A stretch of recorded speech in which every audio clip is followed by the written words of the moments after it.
"Thank you for having us over to your lovely home for dinner," Renee said as he held the chair for Monica to sit down.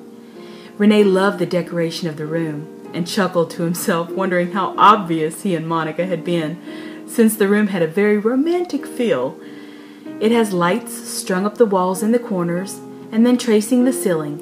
They were mostly white, with a red bulb thrown in every now and then to create a warm background light.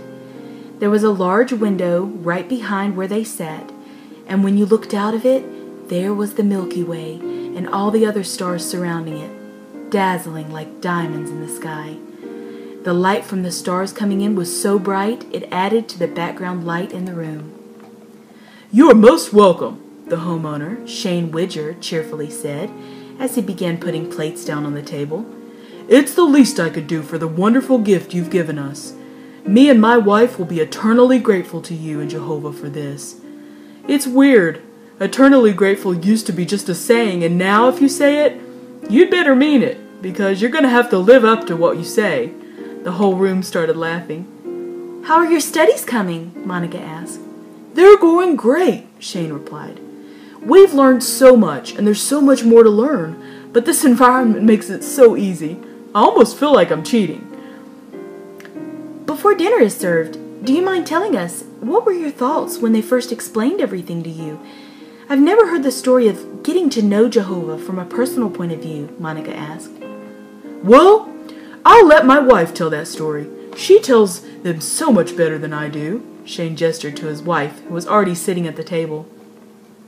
"Okay, honey, I'll tell the story, but on one condition. Next time I serve the guests. I know you're trying to make up for the way you treated me in the old world, but I'd like to do something." Shane nodded in agreement. "Well, when we first woke up, of course we thought we were in heaven. We were surprised how much it looked like earth. We simply thought the Lord had made us see heaven in a way we could understand. But when we were told that we weren't in heaven, that we were on earth, we instantly thought we were in purgatory, which is what we expected. Of course, the sister lovingly read to us Psalms 37:11 and 29, and after asking us to recite the Lord's Prayer, and of course stopping us when we said, 'also upon earth,' it made so much sense the way it was presented to us, especially how they showed us how everything that we saw was a fulfillment of Scripture. Everything that was supposed to be a mystery of God wasn't a mystery at all. It was not symbolic, it was literal. And when we graduated from our class in the Resurrection Center, and they read to us the scriptures that says we will build and have occupancy, we knew what that meant. We were willing to work hard to build our home. We had no idea it was already built and waiting for us. It made up for realizing that your entire life was a lie, that we lived our entire life pleasing Satan. And then, when my sister-in-law told me why Jehovah chose us to be resurrected, it was like the icing on the cake. I had no idea when we died that Satan was furious because he hadn't completely gained our hearts. We still had the heart condition that was favorable to Jehovah. We just lacked the knowledge. And there's so much knowledge to learn. I just can't wait until we have the knowledge and the faith to do the wonderful things I've seen many of you do." "That will come in time," Monica said. "Okay, enough about us. What about you? What's your story? How did you two meet?" Shane interjected. His wife Pamela shot him a look of approval and admiration and said, "You're reading my mind." Renee and Monica each told their separate Great Tribulation and Armageddon stories. Surprisingly, they are completely different. Renee was standard.